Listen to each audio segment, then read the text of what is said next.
Okay, welcome everyone. We're going to go ahead and get started. My name is Kelsey Lyles. I'm Greenlining Institute's Health Equity Program Manager, and I'll be your host for the event today. Thank you for this wonderful welcome music and tunes, setting the great energy. And I appreciate you all taking the time to tune in to our town hall. The Greenlining Institute is a multi-ethnic policy and advocacy organization committed to advancing racial and economic justice in California. We work across topical areas like banking, health policy, environmental justice, and technology to embed a racial equity lens into corporate and government decision-making and ensure that policies, programs, and resources are benefiting the most vulnerable in our communities. While there are many important issues on the ballot, the purpose of today's conversation is to discuss how exercising our collective right to vote in November presents a unique opportunity for California to advance racial justice by restoring government's role in implementing race-conscious policies and advancing justice reform. For the full list of propositions that Greenlining has a formal position on, we invite you to refer to our proposition guide, which is available on our website. We'll also share a link to the endorsement guide in the chat in just a moment for you. We have so many great guest speakers today and a very full agenda that while there won't be time for audience question and answer, we invite you to please sign up for our listserv so that you can stay engaged. We will begin the day with a conversation about the opportunity of this moment with our President and CEO, Deborah Gore-Mann, and District Attorney of San Francisco, Chesa Boudin. Afterwards, we will transition into a panel about the importance of making affirmative action a reality in California. And lastly, we will get to chat with leading justice system reform advocates about the importance of making informed decisions on Proposition 17 and 20. So let's dive in. First, I'd like to share a little bit about our President and CEO, Deborah Gore-Mann, or Debbie as we call her. Debbie joins the Greenlining team with a background of in-depth strategic and business development expertise. Her work has spanned across the private, public, and political sectors in uplifting low-opportunity communities with funding, team building, and financial and people resources. Before joining Greenlining, she most recently led the San Francisco Conservation Corps, America's first urban municipal youth corps. And we're so grateful to have her leadership at Greenlining now.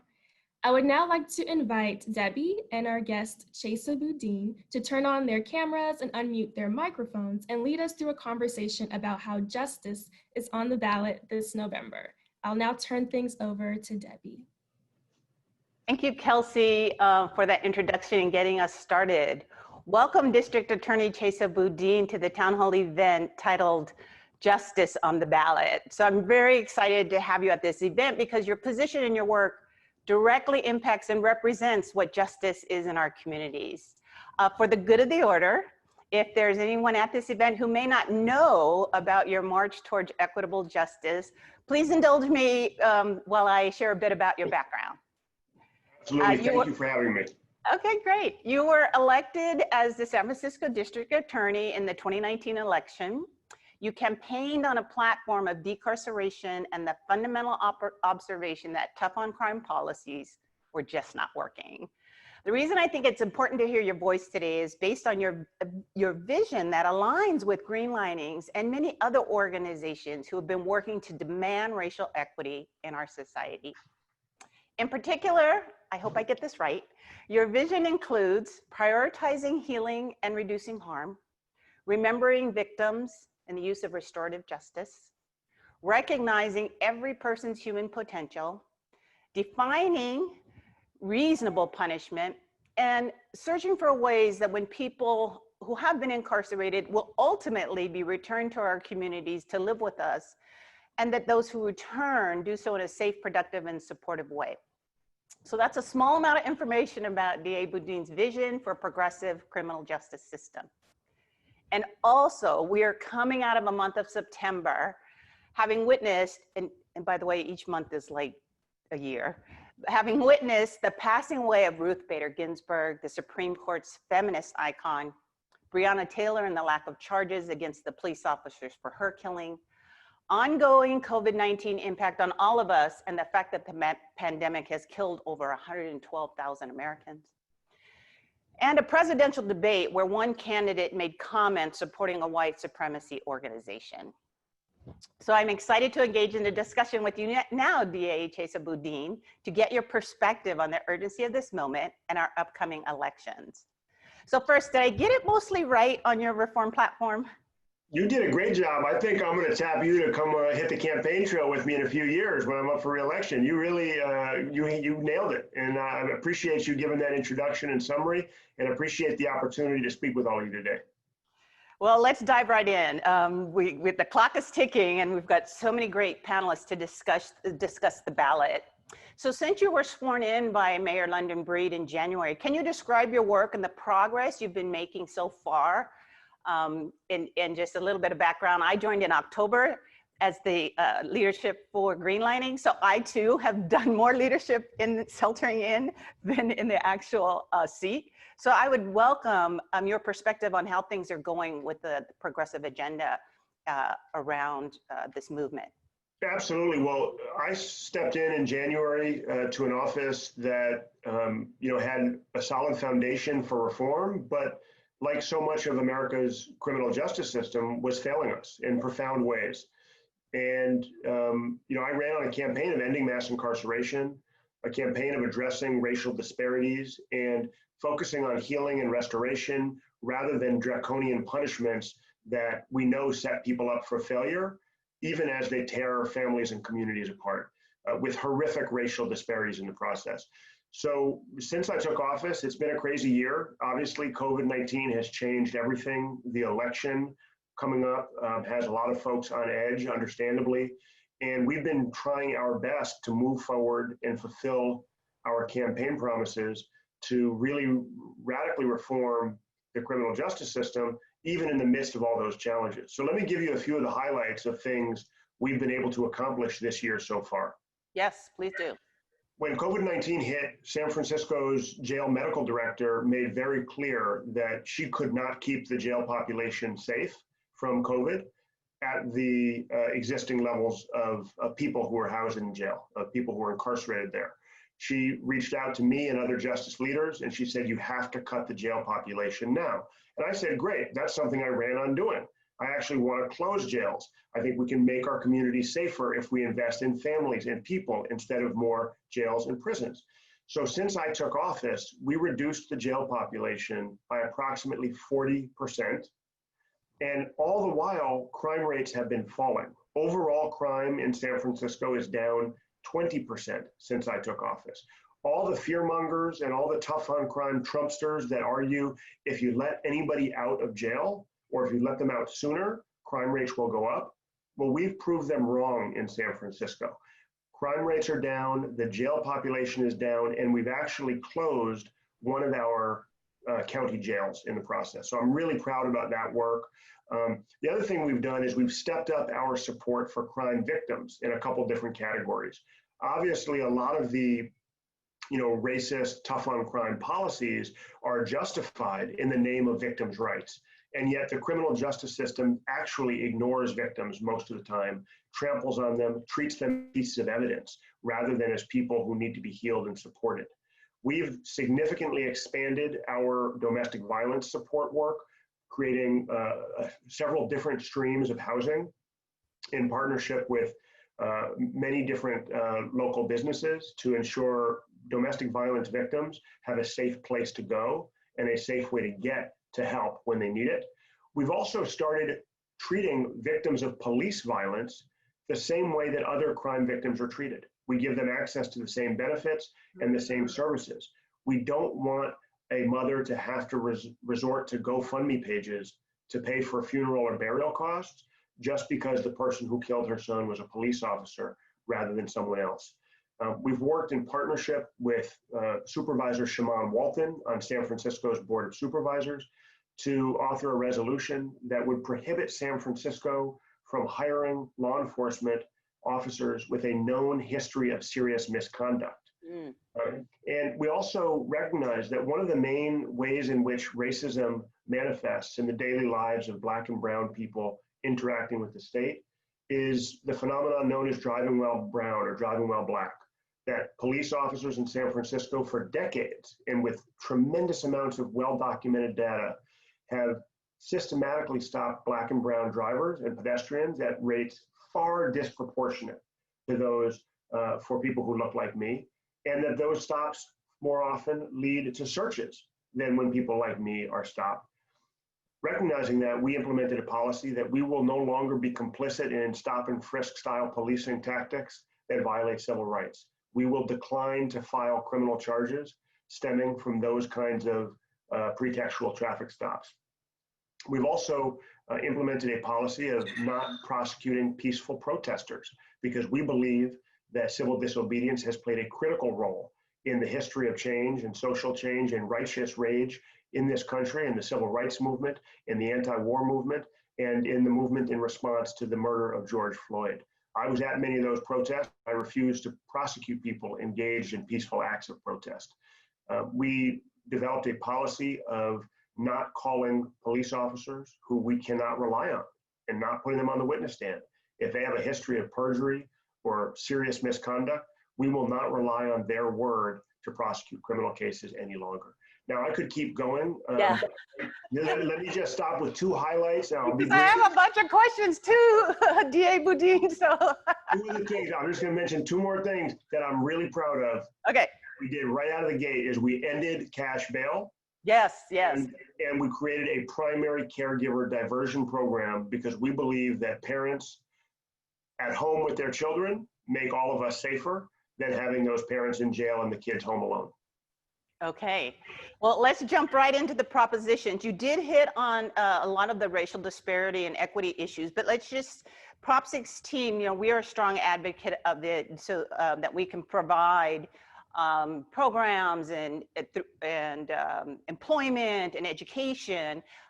How, if we could pass, well, hopefully when we pass Proposition 16, the allowance of race-conscious policies, how will that impact your office? I know you touched on some of them, but I just want you to speak to Prop 16.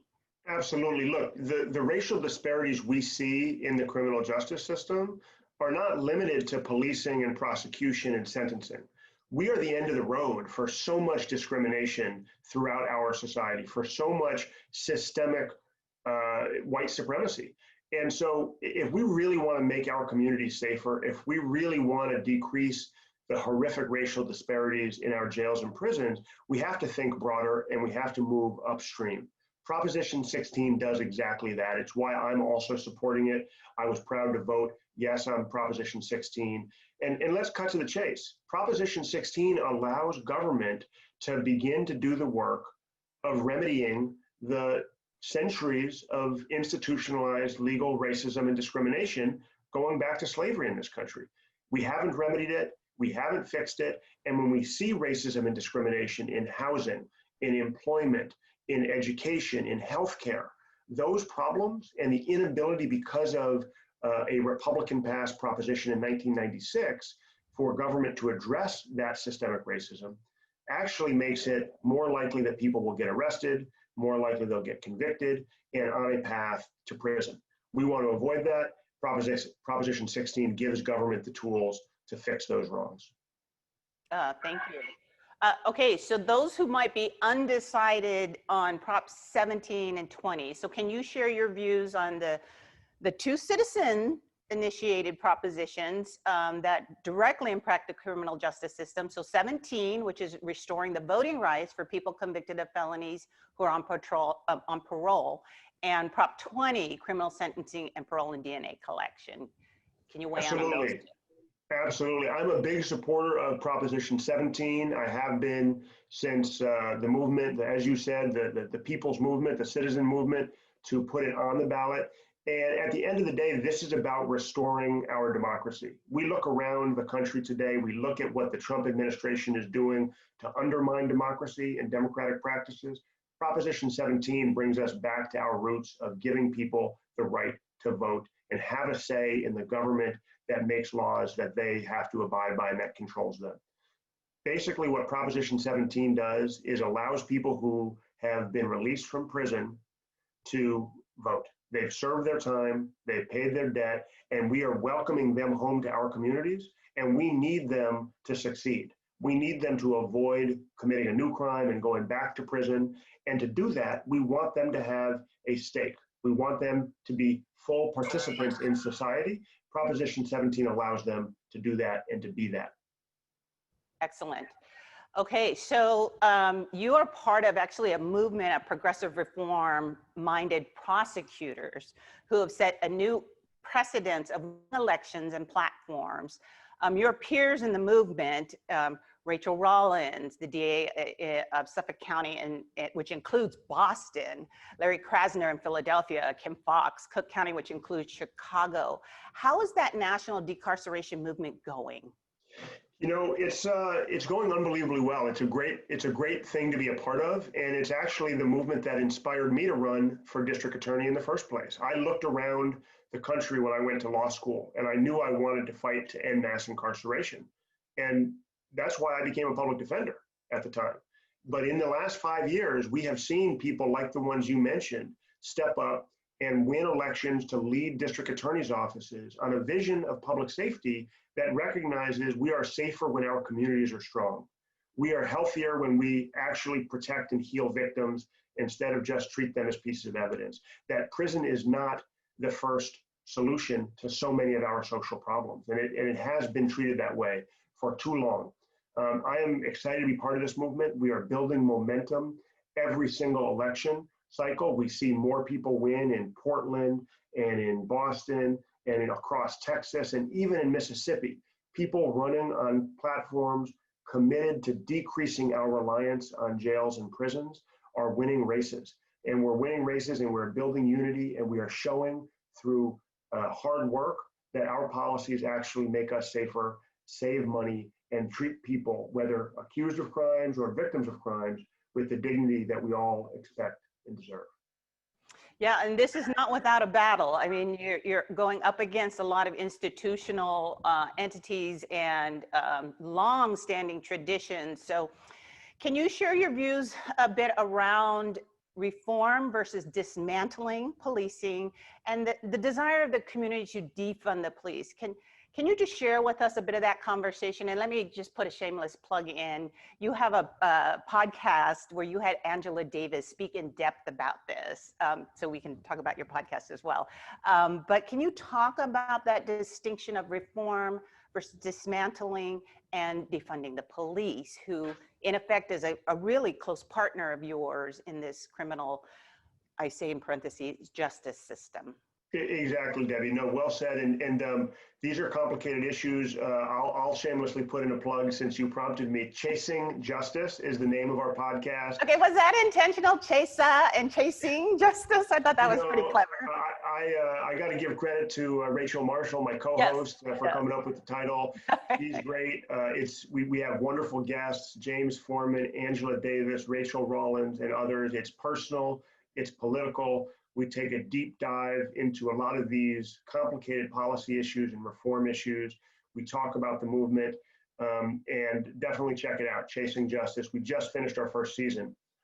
But to reform and dismantle and then defunding. Yeah, to the heart of your question, I think that for decades, if you look at the way local and state government has treated law enforcement and the prison industrial complex, they've been basically given more and more money every year without question. It's just not something Democrats, Republicans are willing, it doesn't matter. They're not willing to cut the budget of local law enforcement or of the prison system. And we're starting to see that change. We're starting to see a national conversation that, the defund movement, in my view, is really about demanding that we take the same level of scrutiny to police budgets that we take to public health budgets and public education budgets. And what that means is questioning how we can best use, in a city like San Francisco, the $700 million a year that goes to our police if we're focused on public safety. Could we do a better, more efficient job spending tax dollars if 100 million or 200 million of that money went to develop an emergency response team of social workers and mental health crisis workers instead of just having police respond to every call for help? Is there some other way we can invest that money in creating jobs or housing or drug treatment that would do a better job than investing in police has done for us of building safety in our communities? And I think it's an important conversation to have. We've been having it for decades with every other area of government, and it's important that we think critically about how we spend our tax dollars, especially in an area as critical as public safety. Okay, we've got about 2 minutes left here, 3 minutes left here. Wanted to, you're mentioning that folks can get involved with the effort. What can the everyday citizen do? Now, we are absolutely representing today, vote, vote, vote, vote, vote. But what can the everyday citizen do to support racial equity in our local communities as it relates to justice and the work you do? Well, let me just say, Debbie, right now, people have a really important opportunity to vote. The election is less than a month away. Early ballots have already been delivered to many voters. I didn't mention specifically, but please, please, please vote no on Proposition 20. It would undo years worth of positive reforms that have been shown through tremendous amounts of research to decrease racial biases, to decrease crime, and it would take us back to the tough on crime era of the 1990s that we know failed us and failed our communities. So one thing everybody can do is vote yes on 16, yes on 17, and no on 20. That is an immediate thing you can do. You can get your friends and family and community out to vote on those propositions. And then pay attention to your local district attorney races. Pay attention to your local police commission meetings. Get involved at the local level. One thing that the Trump era has taught us is that some of the most important changes are happening at the local level. And that's precisely where each and every one of you can be most impactful. So get involved at the local level, hold people like me accountable, make sure you're creating political space for elected leaders to implement the kinds of policies that are going to impact you and your community in a positive way. Great. So I think we have about, so let me just check in. There's so much movement happening, and I'm wondering how you see. We kind of call it the inside-outside strategy. I feel like you're the inside strategy because you're inside trying to make the change, and we need the outside. And there seems to be an awakening right now because of the Black movement, the Black Lives Matter movement, of the demand for justice for Black women.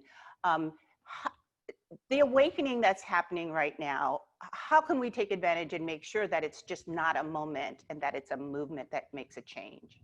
I think there's always a risk of exactly what your question, frames, Debbie. That this is just a flash in the pan. We have companies like Nike and Walmart tweeting out, from their official accounts, Black Lives Matter. But we need to work every day to convert the righteous rage in the streets and the national energy around this movement into concrete policy reforms and into concrete results at the polls this November. That's how we make the change last. We have specific requests, we turn those requests into demands, and you hold people like me accountable to implementing those demands. Excellent. Okay.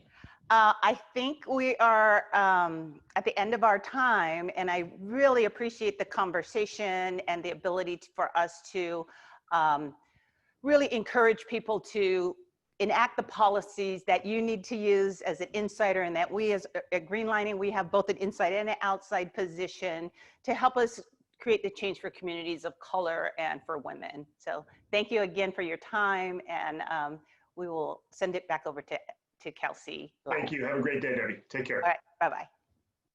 Thank you so much, Debbie, and also District Attorney Chesa. That was a really energizing, grounding conversation. I see that we have 238 participants on the webinar. Welcome, everyone.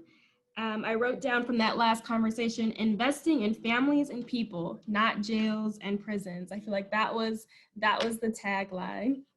As we now transition into our next conversation on the importance of voting yes on Proposition 16 I just want to emphasize that this is a key priority for the Greenlining Institute, and we're so thrilled to be able to support the Opportunity for All Coalition and all of their hard work on this effort. By making affirmative action a reality, it would open a lot of doors and opportunities for government. Specifically, we're thinking about everything from having a diverse workforce to increased contracts and procurement with diverse businesses, even in budget allocation and investment. There are a number of racial equity and racial justice implications. So we're really just thrilled to help support this proposition. I will now like to invite Andy Wong to turn on his camera and mute his microphone. Andy is a leader at the Opportunity for All Coalition. He is the Yes on Prop 16 campaign manager. And we're so happy to have him here today to moderate this next panel. I'd also like to welcome Assemblymember Dr. Weber, Assemblymember Santiago, and Assemblymember Gibson, as well as Dejan Grace, a Greenlining Institute colleague and Youth Voice perspective. So thank you all for being here, for taking the time, and I will turn things over to Andy to lead us in this next segment. Thanks so much for the kind introduction, Kelsey, and thank you to Greenlining for hosting this important conversation. Justice, equity, and opportunity are indeed on the ballot in California. I think everyone here believes in giving folks, regardless of race or gender, an equal shot at fair wages, good jobs, and quality schools, but we are not there yet. We all know the statistics, but it bears repeating. Women in California still earn less than 80 cents on the dollar compared to white men. And it's far less for women of color and single moms. And people of color and women continue to face discrimination in hiring, employment, contracting, and education. You know, it can be hard sometimes to know where to start tackling systemic racism and sexism. But Prop 16 ends California's ban on affirmative action to help level the playing field. And it is a concrete step we can take to begin removing barriers to equal opportunity for all. I'm excited to start today's discussion on Prop 16 with leaders in the state legislature who successfully passed ASA 5, the bill that got Prop 16 placed on the November 2020 ballot. Many thought it couldn't be done, but Assembly members Weber, Santiago, Gibson, and others believed. They fought, they organized, and they did get the job done. And I'd like to begin with Dr. Weber, who's known as the moral conscience in the Capitol. She helped sponsor ACA 5, and she's now been on the campaign trail to help get Prop 16 passed. Good morning, Dr. Weber. Thanks so much for joining us today. Good morning, it's great to be here. My question to you, Dr. Weber, is this. California is known for its progressive values, yet racial inequality is deeply entrenched in our state. How can we advance racial equity and justice without affirmative action? And how has the ban on affirmative action impacted your role as a legislator? Well, I appreciate that question because I think those of us who remember post or pre-Prop 209, remember affirmative action and the opportunities that were there and available to us to make a difference, realize how hard it has been for the last 24 years to arrive to a level of, to deal with the issues of equity and fairness and justice without affirmative action. And I think that's why so many states have maintained affirmative action kind of as the guardrails for themselves to make sure that when they confront these issues and try to find resolutions to them, they can do it. It is almost impossible to deal with the issue of equity and justice without affirmative action. It just adds more layers and more layers to a simple task at hand. And so as we attempt to do things that bring justice and equality into California in so many areas, whether it's education, whether it's contracting, employment, all those kinds of things, there's such a huge barrier, even though we all recognize that, that there's some inequality. And so it becomes almost impossible to try to right it and to give and level the playing field because the inequality and those in charge continue to amass the resources, get the jobs, get the opportunities, get the positions, and those who are struggling to get in still are confronted with that without any effort at all to recognize that there's systemic racism in every aspect of our society that's so entrenched in our culture that it makes it difficult.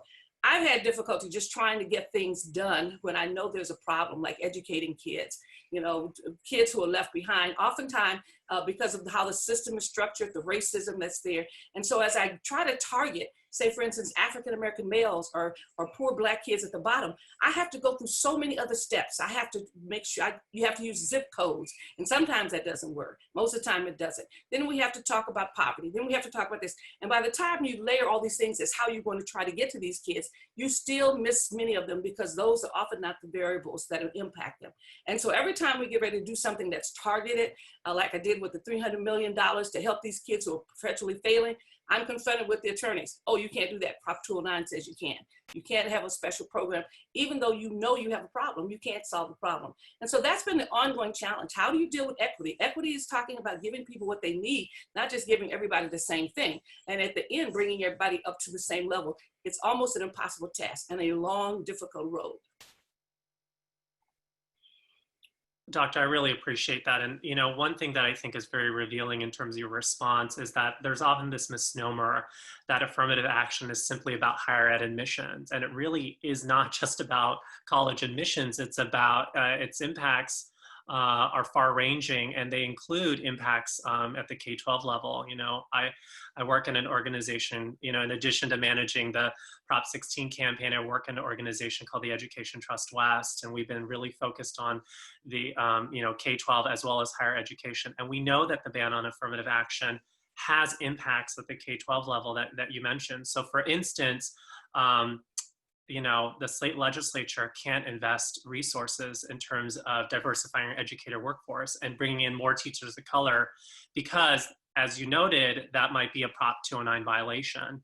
And so I really appreciate you talking about how the ban on affirmative action has many impacts that are far-ranging and that span not just higher education, but also K-12, and that it really shackles, I think, our legislators from being able to do more. And again, I'm so grateful for your leadership in this fight.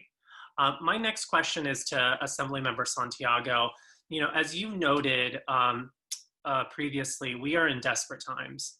Communities of color are in the middle of a depression, and COVID-19 has exacerbated racial inequities. Why do you believe now is the time to restore affirmative action in California? Hey, thanks, Andy, and everybody else who's on here today. I urge everybody when we get off this to tweet, to text, to Facebook, or to spread the word in any way you can, your email list. And I wouldn't be true to the cause if I didn't ask people to pitch in, right? So $5, $1. This is how we get things done because those in power rarely ever give it up. We've got to fight for it, and let's be honest, it takes a little bit of work. We're all gonna have to give our chip in, and we're gonna have to campaign as hard as we possibly can, or it will not happen. So yes, on Prop 16, and I'm asking for everybody's commitment here to do something about it when you get off this call. So I appreciate that. But having said that, I think when we look at the pandemic and when we looked at COVID-19, I think it's fair to say, and all of us understand that those communities of colors have been hit the worst, right? It's not going to surprise anybody here for me to say that if you're a low-income working Latino household or you come from an immigrant community like the ones I represent, or if you're African American, or I represent areas of Koreatown too, where you have Koreans who are poor. And I represent Little Tokyo, where you have a Japanese community of seniors who are on fixed incomes. I think it's fair to say that those communities have been left behind during COVID. They couldn't go to their second home to quarantine. They couldn't stay at home because people have to go to work. And when we see our neighborhoods, those going to work on the bus, those living in condensed apartment units, those frontline workers come from our communities, and they've been hit the hardest. When we pick up the paper, it's almost every morning we read a story about the digital divide, and it's not going to surprise anyone that it's in our communities. We've seen the pictures of kids outside of fast food restaurants looking for internet access. Well, that picture was taken right up the street from my neighborhood. And it's not going to surprise anybody that we're going to have a generation of low-income communities of color whose kids have been left behind. So the question is, what do we do with it? We've also seen the demonstrations across the street, across our streets in California and across the nation, asking for racial justice and demanding it. And you know, when you take a look at this is the perfect time to do it. We know that the inequities had hit our communities the hardest. We know that there's that demand for change, and we're not going to stop until we get it. And we need to pass Prop 16 in order to have the tools to be able to identify those communities who have been left behind. Look, when we take a look at Skid Row, an area that I represent that has historically for generations had thousands of people living on the street. I don't think it's going to surprise very many people that the larger percentage of population there is African American.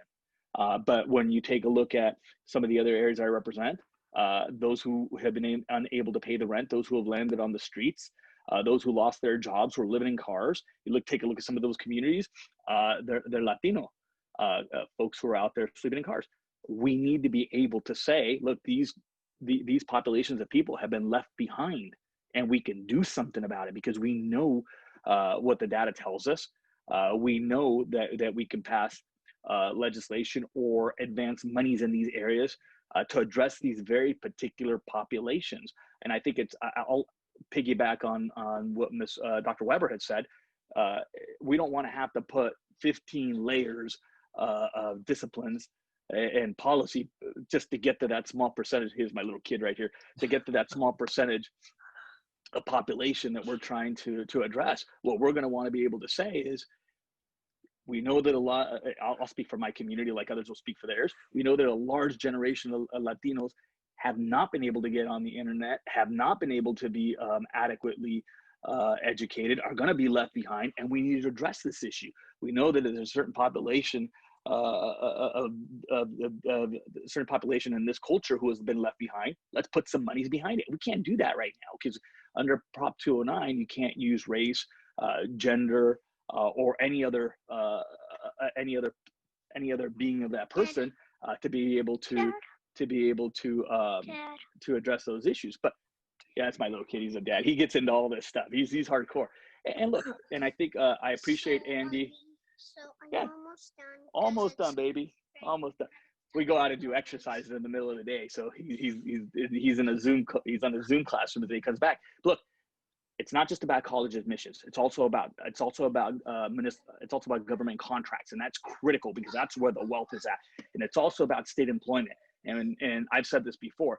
For us, it's not just about getting a state job. It's also about the management jobs that pay well. We don't want to be the ones who clean the bathrooms for generations to come. We want to get into some management. Right now, when we identify what management looks like and we identify who does the work, we can't address that.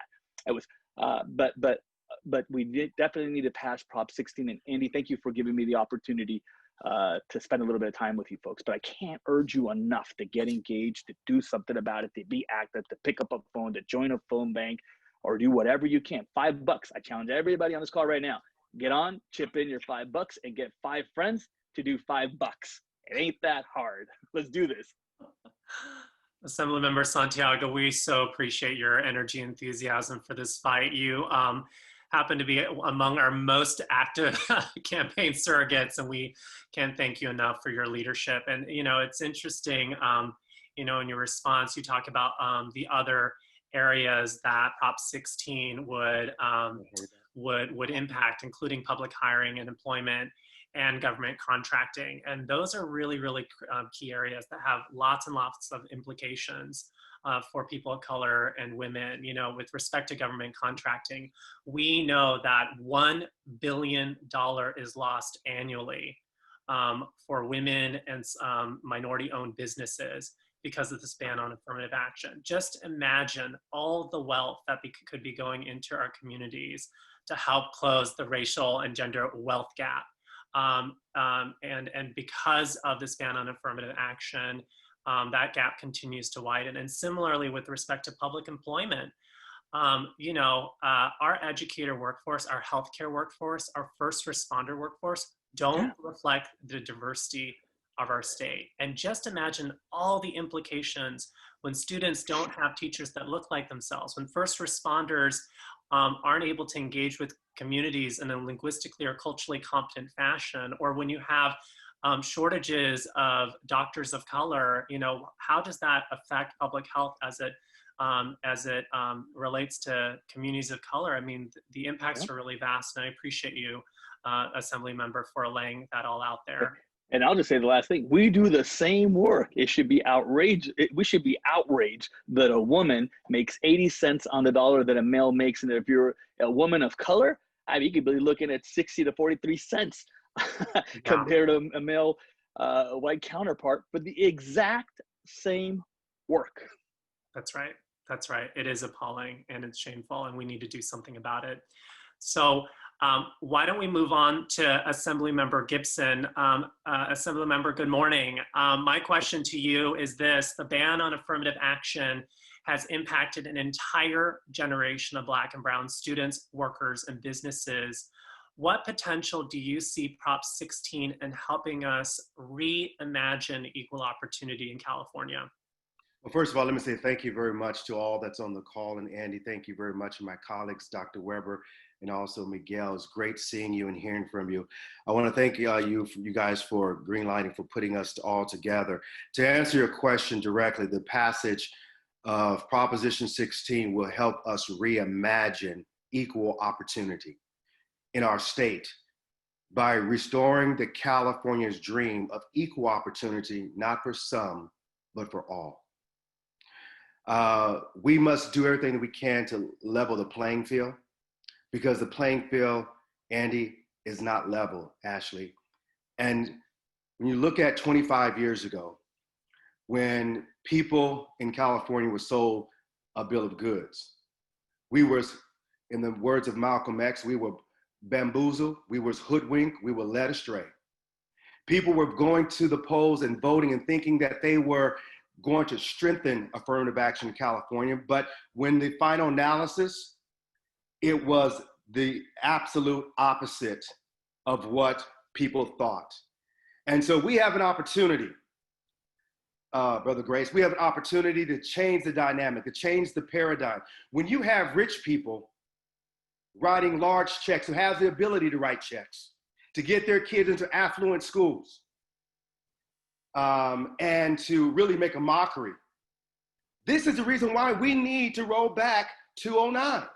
Because the people that I represent, the people that Miguel Santiago represent, we don't have the ability to write big checks. We don't have the opportunity because the playing field is not level because of Proposition 209. And so it takes people like Dr. Weber and the Legislative Black Caucus, the Latino Caucus, the Jewish Caucus, the API Caucus, the LGBTQ Caucus, the Jewish Caucus, they all band together to making sure that we're able to rewrite a new narrative. And I believe this is going to level the playing fields and also give us the justice. Yes, it is about contracts, because when you have women, we have women, especially women of color, who cannot receive contracts that they're qualified to receive because the good old boys network is in existence. We need fairness and justice to be leveled. When you also look at, and now Dr. Weber popped on, so I must be preaching. Let me calm the hell down. I'm sorry. When you look at our children who cannot get into colleges and universities through admissions, and their dreams have been shattered. Whether you are a dreamer who's dreaming, damn it, California is full of dreamers. Hell, I dream. And I want to make sure that my kids and the next generation can dream and also be able to have the best education that California can offer them so they can compete on the global scale. And so when we talk about Proposition 16, all it is about leveling the playing field. And I come up against and I push back hard about the rhetoric that is reverse racism. Well, hell, is it racism when people can have the checkbooks and the means to write a check because they matriculated because of mom and daddy's wealth and leaving everybody else behind and trying to level the playing field? Is that reverse racism? Well, that's just creating opportunities that every man and woman should have. This is what California is all about. California is going to lead the way. Why should we have been 25 years ago being the first state to abolish affirmative action and damn it, the last state to try to bring it back? That's not right. And so I'm here today, along with the voice you've already heard, and making sure that we level the playing field for the next generation, for my grandchildren and so on, and yours as well. And so when you look at, again, the data, people have this belief that it helps them, and it really doesn't. And so we're just simply saying that, one, change is coming, and change is here. It's happening right now. And it's going to happen in the next 27 days in California. Assemblymember Gibson, thank you so much for your powerful remarks. I think we need to take you on the road and have you talk to others. You know, I appreciate your passion, your conviction, you know, and your fighting spirit. You know, this is a historic moment. This is a worthy cause. This is the fight that we all must wage, and just grateful for your voice.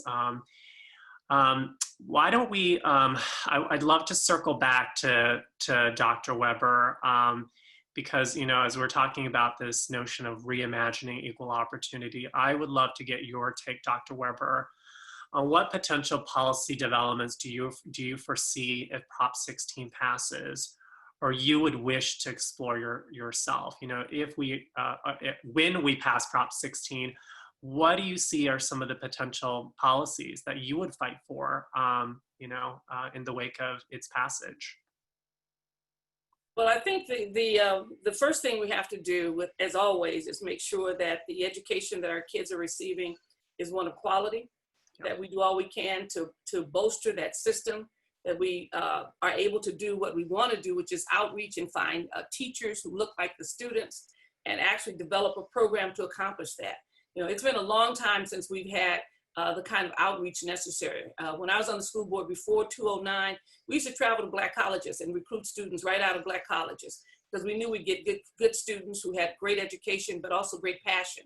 We even developed a program for ex-military. We here at the Navy, and we used to recruit men from the Navy who had actually finished, had a bachelor's degree, and we put them in a fast-track teacher training program.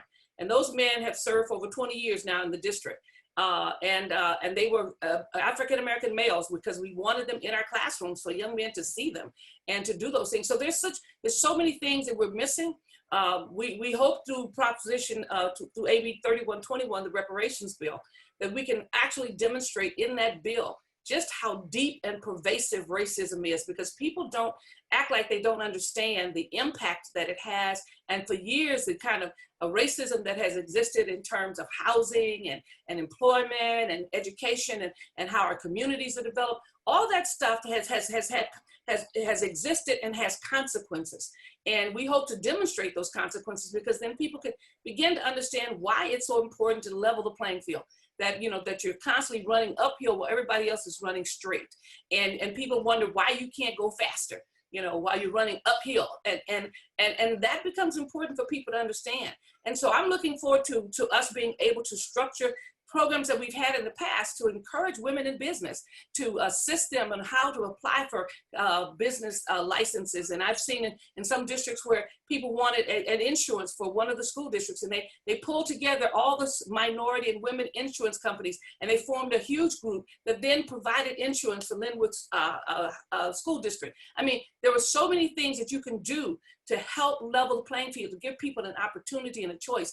But when you're confronted with Prop 209, and it says you can't do anything that's race-based and gender-based, then you really can't even begin to do what is there. We were just at the point of really beginning to open things up. When you look at what the contracting looked like in California, the fact that we had, you know, in most cities like San Diego, 30 and 40% of our contracts went to women and minorities in the city. Now it's at 1.5%. So when you start looking at the tremendous loss after all the work we did to help businesses come into our cities and counties and do work, and now we're back almost at step one again. And so we know what to do. In fact, we remember those things. Fortunately, after 24 years, there's still a lot of us around who remember how we were able to use the affirmative action to create some sense of equity and opportunity for people and have a level playing field, beginning to level the playing field so people can work together. So I'm excited about that. We've talked to some of our mayors of our cities who are already imagining what it would look like, how they're going to open up opportunities. Why? Because their hands have been tied. And every time when I was chair of Citizens Equal Opportunity in San Diego, the commission for the city council, every program we attempted to do to try to bolster women in business, to try to help with one thing or another, we were confronted by people who didn't want to do it.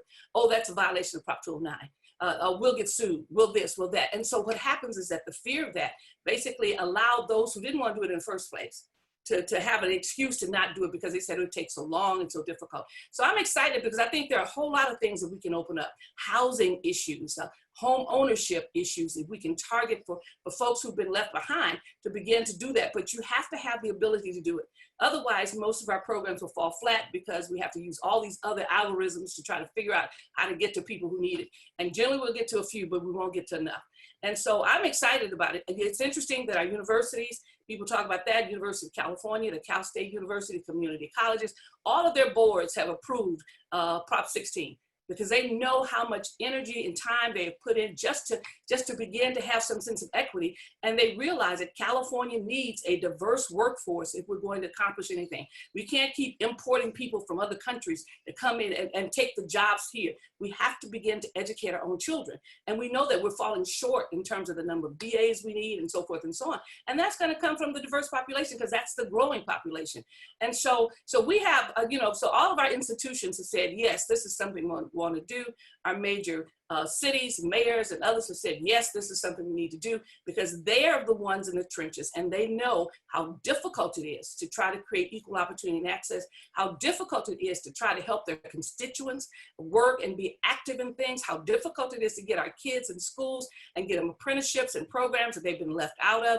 And so it is a hard task. And so when we pass this, our mayors and city people have already started imagining what they're going to do to solve these problems because they know how to solve them. But the solution lies in some level of race and gender consciousness to create equity. And that's going to be important. So I'm excited about what will happen. I thank my good friend, Mr. Gibson, who's excited and passionate about things, but it is really, really important. And those who have not seen what we can do can only sit and imagine what will happen. But I'm confident that it is going to change the game. It's going to change the conversation in California. And it really is going to make us that progressive state we claim we are. And that's important. Dr. Weber, thank you so much. And, this reminds me of something that the Greenlining Institute actually wrote about, in the fight for ACA 5, the health and economic equity teams wrote a blog entry, and they said something that I thought was so powerful, which is that race-neutral solutions can't fix problems steeped in race. And so the promise of Prop 16 is for us to be able to have that consciousness, to be able to engage in the kind of deliberate and thoughtful and race and gender conscious policymaking that I think promises to help, I think, usher in a new era of equity and opportunity and justice. And so I appreciate, Dr. Weber, your excitement about the possibilities and the potential for what happens in the wake of Prop 16's passage. I wanted to move next to Dejan with Greenlining. And Dejan, I have a question for you. How can we communicate the importance of voting yes on Prop 16 to our youth and young adults? Yeah, good question. First and foremost, I want to say thank you for the question, and it's an honor to be here alongside you all. I've gotten a lot of goosebumps in just hearing the conversation, so to participate again is definitely an honor. I also want to thank you all for raising the notion of there not being equal opportunity, right? And I would almost say that there has never been equal opportunity, right? You do your homework, you study, you listen to or read 1619 Project, you study Color of Law, read Color of Law, you read The Color of Money, you learn about the field order of March 1865, and you will understand that, a lot of things have been this way for a while. So the field has never been leveled. And so this is one, first and foremost, it's important to raise that point because it contextualizes everything that we're speaking to today. Excuse me. And secondly, I also want to thank Assemblymember Gibson in particular for raising Malcolm X and saying that, we've been bamboozled, because that is exactly the case. And so when I am thinking of this question of how do we effectively communicate, right, to the youth and the young adult, I would say it's imperative to be honest and to address this fact, because we recognize the fact that we've been bamboozled, right? We weren't of age, personally speaking, I wasn't of age when Proposition 209 passed. So I wasn't able to really understand the implications of it at the time. However, I did grow up, and my peers alongside of me did grow up in the era of the colorblind, right? Where on one end, we hear the rhetoric and we hear things that deny the reality that was glaringly apparent to us, right? Instead, when you are, matter of fact, it reminds me of a African proverb that says, the axe forgets, the tree remembers, right? The axe forgets and the tree remembers. So to some extent, when it comes down to, you know, the folks that Ms. Weber mentioned that, you know, some folks act as if they don't understand what's going on, where some of us didn't have that privilege, right? When you grow up in Black and brown, you reap the realities, the disparately negative impacts of white supremacy, of racial ideology. And so, and growing up in this era, before COVID-19 exacerbated the pre-existing inequalities to a point of undeniability, we were aware of this. We saw our parent frustrations, despite them displaying the ambition, the determination, you know, the will essentially to achieve their version of the American dream, yet being denied, right, systemically being denied these opportunities. We grew up and remember Oscar Grant, Trayvon Martin, Michael Brown, Tamir Rice, Sandra Bland, George Floyd. We saw what happened, right? And even to this day, Breonna Taylor, right? We're consciously taking notes of all of this. The fact that even on social media, which a lot of the youth is very, very actively engaged in, social media is circulating information that speaks to the walls of Breonna Taylor's neighbor receiving more justice than her. What does that tell us, right? What does that display for us? And so Ta-Nehisi Coates wrote a book called Between the World and Me, in which he beautifully articulated the difference and the hypocrisy in growing up in one world while you have the ever-present view of the other, right? One where the grass is greener over there, it's clearly greener, right? We see that. Yet we hear, again, the racist ideologies and rhetoric that denies what is apparent to us. In that sense, you know, it's easy for us to grow with a bit of cynicism, right? And to be honest, to reach the youth, I would address this. I would be honest about this. I would be truthful and transparent that at this moment, as a society, as a nation, that we will no longer tolerate injustices and inequalities and mean it, not just say it, but mean it. We need justice to be served now and mean it, right? We understand that we are as patient as everyone else because we reap the disparately negative impact of those fallacies again.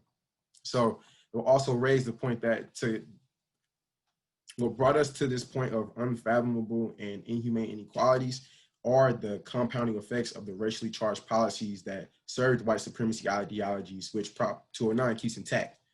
The denial of having representation in spaces of power where it's brokered and equity is negotiated, the denial of cultural competency, and so forth.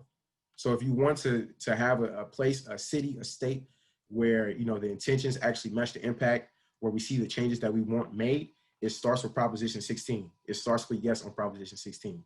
And though it's not the antidote, it is the start. It is definitely a start, and there's no doubt about that. Dejan, thank you so much. Thank you so much for your words, and you know, and just so appreciate you articulating the need for action, that it can't just be about words and intentions. It has to be about action. And you know, we need to pass Prop 16 so that we have, you know, the capacity and ability to do much, much more when it comes to advancing racial and gender equity. And with that, I know our time is up, but I wanted to thank all of our leaders today for being part of this critical conversation. And for folks tuning in, please make sure to vote. Ballots are dropping this week.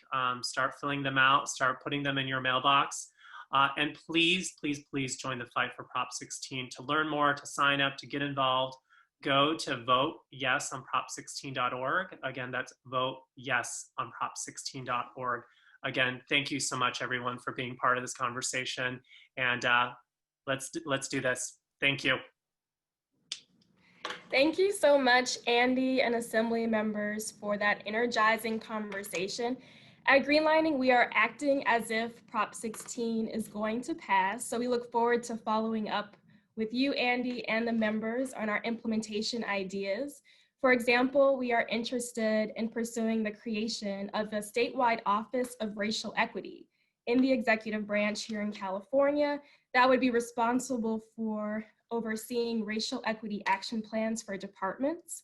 We're also interested in pursuing a bill that would require equity analysis of legislation. So this would be really embedding racial equity into the very fabric of the legislature so that policymakers have the information that they need on bills. So we are hard at work. We look forward to following up with each of you soon. And thank you for that great conversation. Now, for the audience, it looks like we have 220 folks. Thank you all for being engaged. I hope you're feeling really excited about this conversation. Some reflections from that past conversation are that we have the data. We have all of the data that we need on racial inequities in this state, whether it's about health disparities or access to housing and employment. We have the data. We also know that when it comes to the burden of pollution for vulnerable communities, or even when we think about access to technology or broadband infrastructure, we know that there are disparities by race that are preventable, avoidable, and unjust. We also know that using proxies for race in decision-making, such as zip code, for example, only get us so far. So it's really imperative that we restore affirmative action, restore that ability to make specific and focused decisions on programs, policies, and initiatives. So I hope you are all feeling informed on that issue. Now we will transition into our last conversation of the day. We're going to take it home with a really important conversation about justice system reform, specific to propositions 17 and 20. We've touched on it a bit throughout this conversation, but at Greenlining, we really want to emphasize the importance of divesting in police and divesting in the prison industrial complex, and instead putting that money into healthy communities. So whether that's investing in mental health and trauma-informed care, for example, or workforce development and employment opportunities, there are a lot of opportunities to think about alternative economic models and ways to restore justice in our society. I would now like to invite Greenlining's Economic Equity Director, Adam Briones, to the stage. Hi, Adam, to help us, to lead us in moderating this next panel, which will feature Jay Vasquez, Donald Frazier, and also Jordana Wong. So please take it away, Adam. Great, thank you. And if I could invite my panelists to turn their cameras on. So I see Jay, and then I see Jordana, and then if I could also make sure that Mr. Donald Frazier turns his camera on as well, please. And while that's happening, I'll just go ahead and start my remarks because I think we're running a little bit behind schedule. So again, thank you, Kelsey, and good morning to everyone that's on the line. My name is Adam Briones, and I'm the Director of Economic Equity at the Greenlining Institute. I want to welcome everyone in the audience to our panel today, which we've titled Expanding Our Democracy, Inclusivity Through Justice System Reform. For those of you who have read our ballot initiative guide, this panel stems from our support of Prop 17 and opposition to Prop 20. Within that context, today we'll be talking about how we, as Californians, have the opportunity to take another positive step in reforming our criminal justice system by extending the right to vote back to those impacted by the justice system, as well as the opportunity to stop a regressive, outdated proposition that would roll back important justice reforms. Today, we have a great panel of advocates whose professional and personal experiences inform the work they do, day in and day out.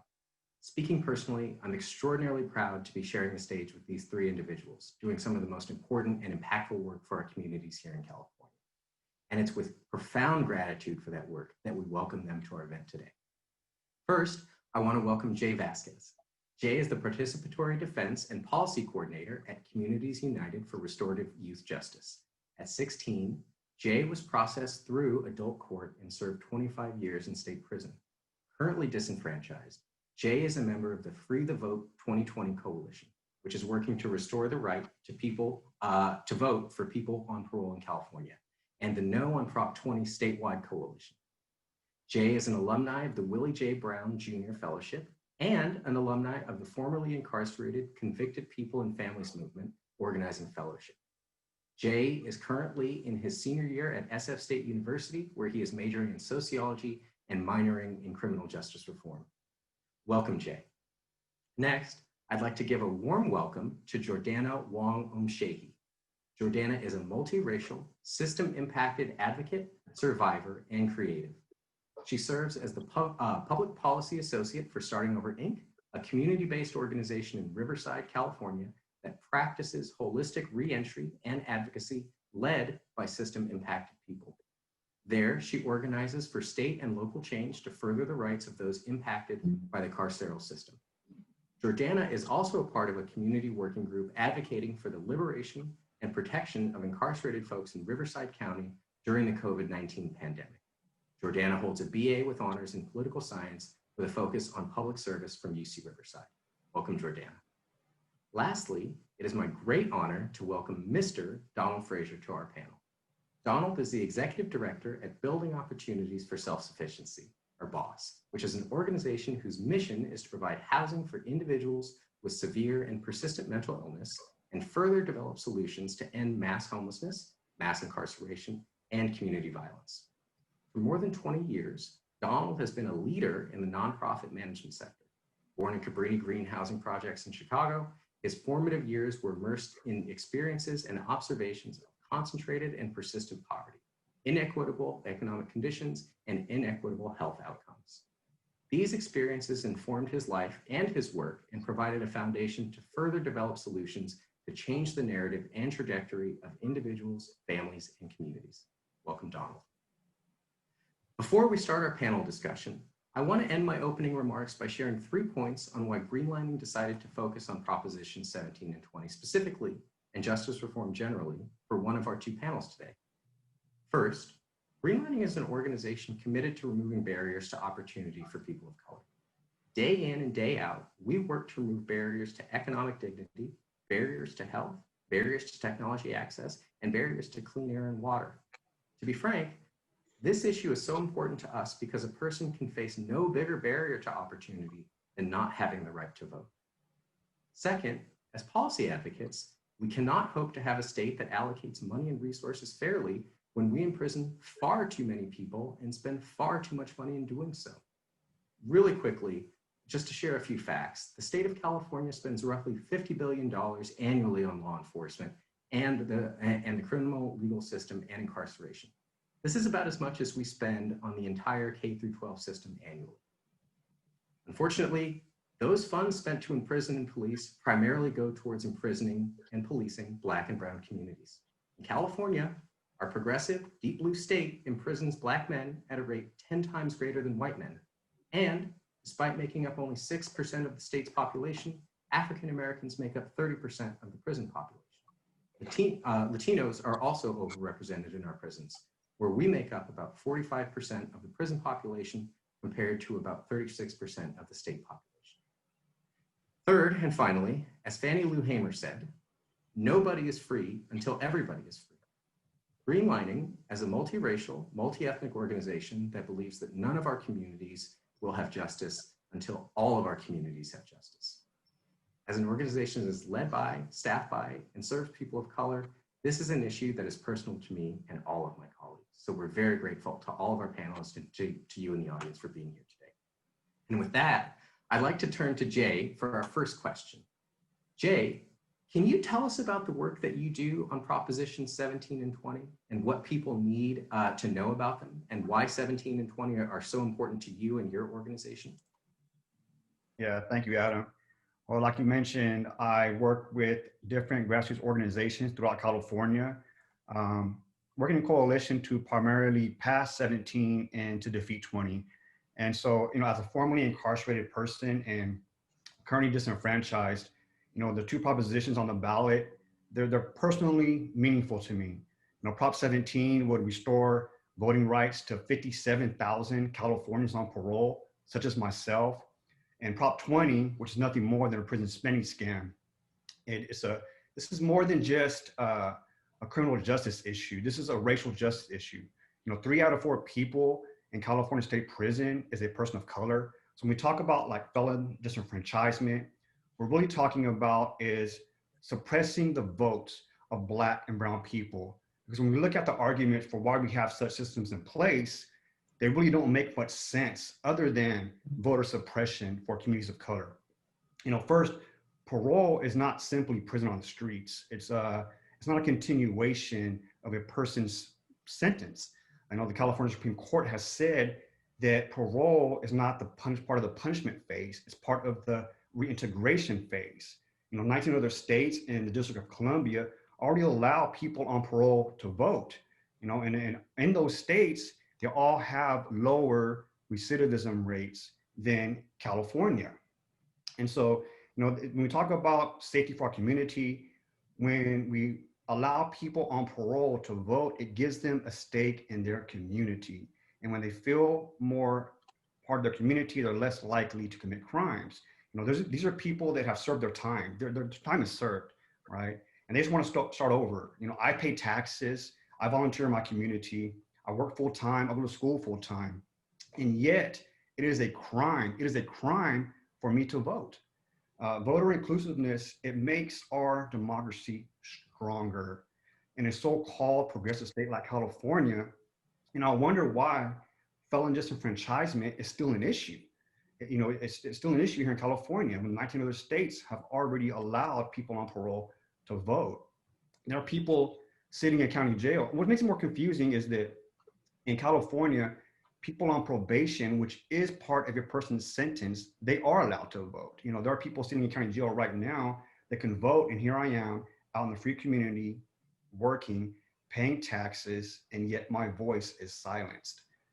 So when we talk about felon disenfranchisement, it's wrong on so many levels and only makes sense as a tool for voter suppression of communities of color. And then we got Prop 20. Prop 20 is a prison spending scam, plain and simple. Prop 20 would cause over 10,000 more people to be incarcerated every year and take California backwards to its heyday of mass incarceration. And at a time when COVID-19 is ravaging through the prison system like wildfire, it makes absolutely no sense to flood prisons and jeopardize the lives of incarcerated people, prison staff, and in their communities. The Center on Juvenile and Criminal Justice Reform, Justice just recently published a report that says that California's crime rate is the lowest it's been in recorded history. And this is at a time when the prison population in California has hit a 30-year low. So why are we talking about lowering the threshold for felony theft in California to just $250, which would happen if Prop 20 passes? This means that young people can go to prison for stealing a bicycle or a pair of Air Jordans. I mean, it doesn't make any sense. And I was incarcerated during the time of mass incarceration, during the peak of mass incarceration in California. And it was a horrible, horrible experience. People were dying because they couldn't receive adequate health care. Prison healthcare staff, they just didn't have the capacity to treat everyone. And, people at that time, suicide rates were up. People were committing suicide in there because the conditions were just so horrible. By packing everybody inside prison like that, it makes no sense to try to go back to those days of mass incarceration. Another thing Prop 20 would do is that it would require people charged with misdemeanors such as drug possession or petty theft to submit to DNA testing. And it's just another attempt to change laws to use as a tool to over-criminalize people of color. Because we know that when we give DAs the option of charging crimes as a wobbler, which Prop 20 would do, that is as a misdemeanor or a felony, Black and brown people are more likely than whites to be charged with a felony. So it's extremely important for racial justice in California that Californians vote yes on 17 and defeat Prop 20. And since I can't vote, I don't have that right to vote. And I'm out here working in coalition with other organizations to hopefully defeat 20 and pass 17. And so that's what I'm doing. Thanks so much for that, Jay. I think that you really eloquently laid out the reasoning, and it's very simple reasoning for why we have to pass 17 and why we have to make sure that 20 doesn't pass. So thank you so much for your hard work on these issues And thank you so much for all the hard work that you do for our communities. And we really appreciate you for that. Jordana, I'd like to kind of turn over to you for the next question and take it to a somewhat broader level. Jordana, from your perspective and the perspective of Starting Over Incorporated, where does the conversation need to go after 2020 as it pertains to criminal justice reform? Where do you think the justice reform conversation is going in the next 3 to 5 years, either in California or nationally? First, I would just like to take the opportunity to say thank you so much for having me here as a representative of Starting Over. And also that it's an honor to participate in this panel alongside so many people that are doing powerful work across the state. And it's just been such an energizing conversation. To answer your question, I think that if we take a step back and look at the momentum around racial and criminal justice happening in our state and nationwide, we can see that justice reform within the next 3 to 5 years, I think, is positioned to head in a direction where we'll be targeting eliminating exclusionary policies that perpetuate systemic racism and the reliance on prisons and policing. Similar to the work that's being done around freeing the vote for people on parole through Prop 17, Prop 17 is positioned to end felony disenfranchisement and restore the right to vote to thousands of Black and Brown voters. It's not to say that work like this hasn't been happening until now, but COVID-19 and the movement to liberate Black lives has provided people with a unique opportunity to join in organizing in a way that wasn't there before, providing the manpower that's needed to change the hearts and minds of decision makers and let them know that we're turning our community ask to hard policies and asking for concrete solutions now, and we're not going away. What I think that looks like for Starting Over is continue our efforts to decrease funding to the sheriffs and increasing funding to community-based solutions like rapid response teams. It also looks like challenging policies like crime-free housing ordinances in our county. This is one of the many ways that people of color are excluded from housing options due to conviction records. And when you have a system that disproportionately locks up Black and Brown people, it is unjust for exclusionary laws like crime-free housing to exist. So I see this and other policies that address racism and systemic racism from a wider lens, what folks are going to continue to organize around in efforts to create that racial equity that we're fighting for. I also think that justice reform will be more community-led than ever before. In this moment, we've been forced to reckon with the results of mass incarceration and the fact that we have a criminal legal system that was built on the idea that human beings are disposable. And in communities across the nation, in my very own in Riverside, people are beginning to actually question justice and safety as defined by the state. And we're asking, do we really want to perpetuate the status quo of punishment and retribution? And if not, what else is there?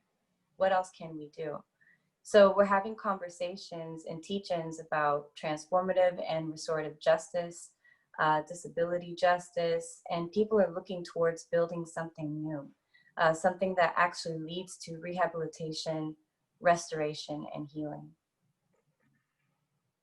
That's awesome, Jordana. And I just want to really lift up one of the things that you just mentioned, which is talking about changing definitions. And as we change the definitions of what safety means in our community and how we change the definition of who is made safe and who is made not safe by our justice system, I think that's when we really get to the root causes or the root issues that you all are working on. And I just want to really say thank you for all the hard work you're doing out in Riverside and the impact it's having both there and throughout the state. So thank you for that.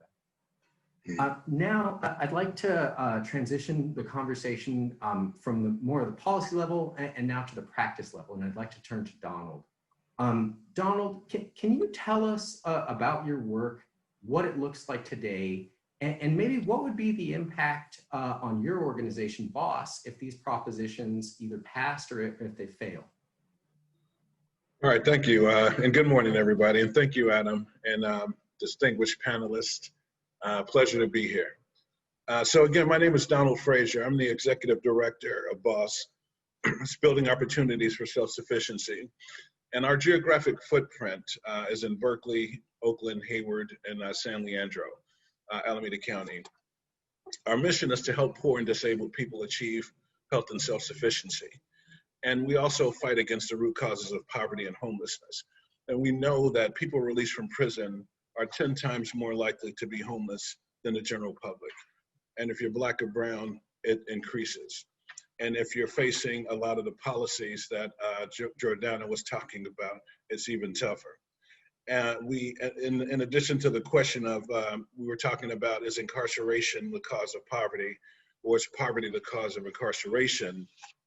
And we know the historical criminalization and disenfranchisement of Black skin, from slavery to Black codes to Jim Crow to the drug war, that created jobs and generational wealth for white skin.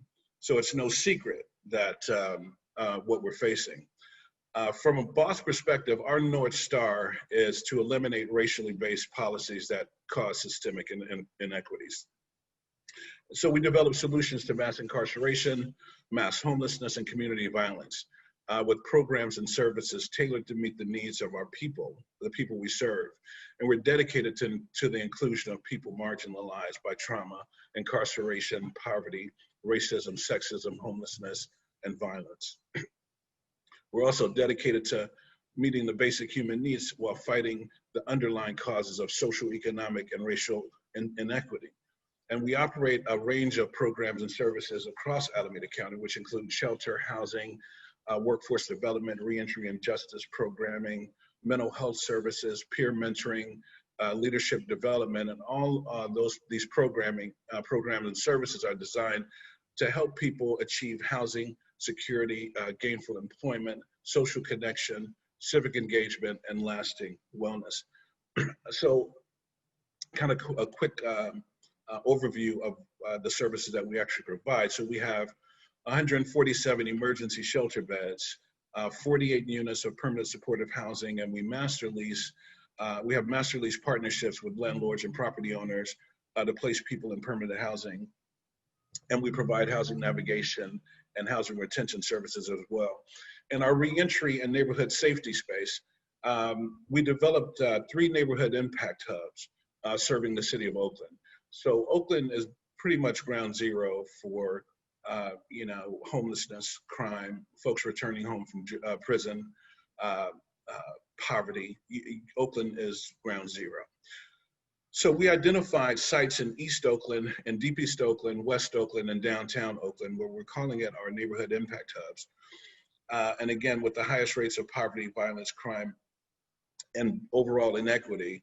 And we provide employment services, job training, barrier removal services, health referrals, family reunification, rental assistance, peer outreach to re-engage justice-involved folks who are disconnected from services.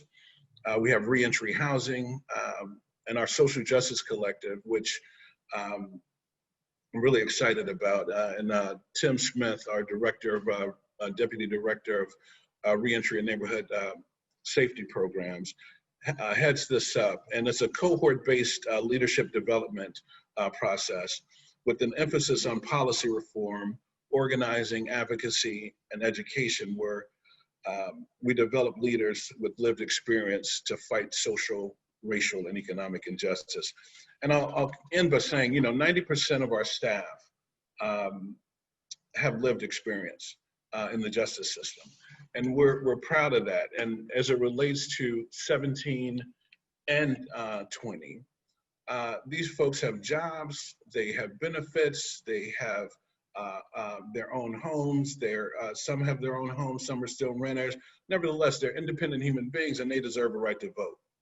And so whether they're on parole or whether they're not on parole, if they're in the community, they deserve the right to vote. And that kind of question around disenfranchisement, it's nothing new, it's no secret, it's by design, and it's been going on for centuries.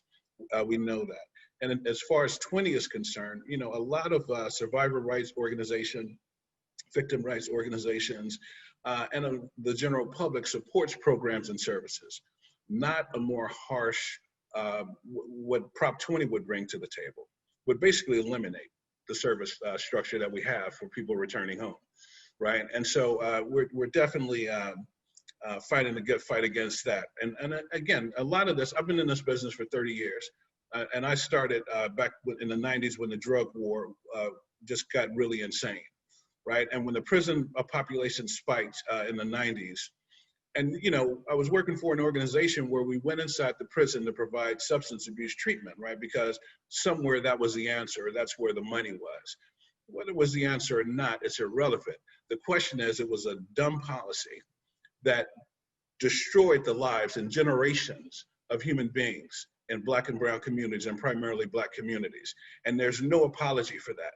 But now everybody's saying, hey, you know, it was a mistake, right? How many years later, how many decades later, and in the ruins of communities that have imploded, families that have been devastated, and then individual lives that they can never really recover from, right? And so now here's Prop 20 on the table, right? It's just, you know, I won't use the words that I'm thinking right now, right? But it's insane. It is absolutely insane. And so I'll stop there and just know that we're in the fight. That's awesome. Thank you, Donald. And I think it's so great to hear that as we talk about these larger policy issues that are so impactful, that we also hear about what you and other similar groups are doing on the ground to serve families and individuals day in, day out. So thank you so much for your work. We're at about 10:58 now, and I think that Kelsey's going to come back and probably wrap up the show in a moment. But perhaps our panelists, if you could give in as short amount of time as possible, one way for people that are not involved in this movement to contribute to the great work that you're doing, you know, what would it be? And maybe we could start with Jay first. Jay, if there was one way that people can be involved, what would you recommend? I would recommend just making people aware, you know, aware that right now we're at a moment to really dismantle one of the most oppressive systemic racism tools, which is felon disenfranchisement. To make people aware of that what it really is. You know, it's not just a criminal justice issue, it is a racial justice issue. And as long as we understand that, people are going to make the right decision at the ballot box. The same thing with Prop 20. You know, as long as people understand that, look, this is another attempt to create laws to over-criminalize Black and brown people to flood the system again, then people are going to make the right decisions come November, come next month. Awesome. Thank you, Jay. And thank you for being on this panel. Jordana, any closing thoughts really quickly on how people can be involved and support you in your work? Yeah. So again, to kind of echo what Jay was saying, vote yes on Prop 17, no on Prop 20, yes on 16. If you can vote, get out there and participate and do what you need to do. Also for Starting Over, to donate and learn more about what we're doing and the resources that we provide to the community out in Riverside and in Los Angeles, head over to our website, that's startingoverinc.net. You can also follow us on social media at startingoverinc.ca if you want to get involved in our community organizing work. To hold the sheriff accountable, follow us at Boot Bianco, and at Riverside, all of us are known on Instagram. Great, thank you, Jordana, and thank you again for being on the panel. Mr. Frazier, would you like to close us out with just a few brief words on how we can support your work going forward?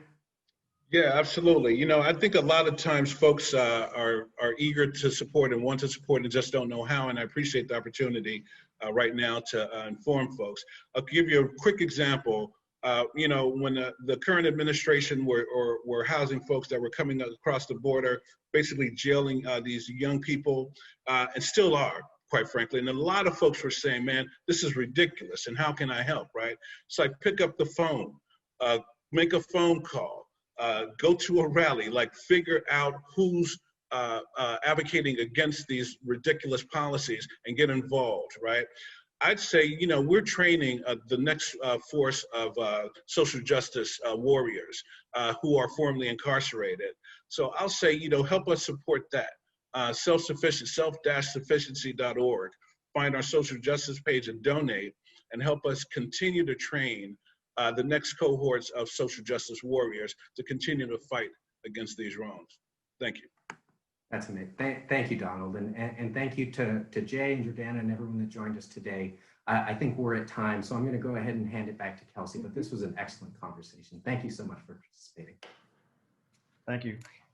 Thank you so much, Adam, Jay, Jordana, and also Mr. Donald Frazier. That was a really powerful conversation. I appreciate you sharing your professional experience as well as your very real, personal, and lived experience.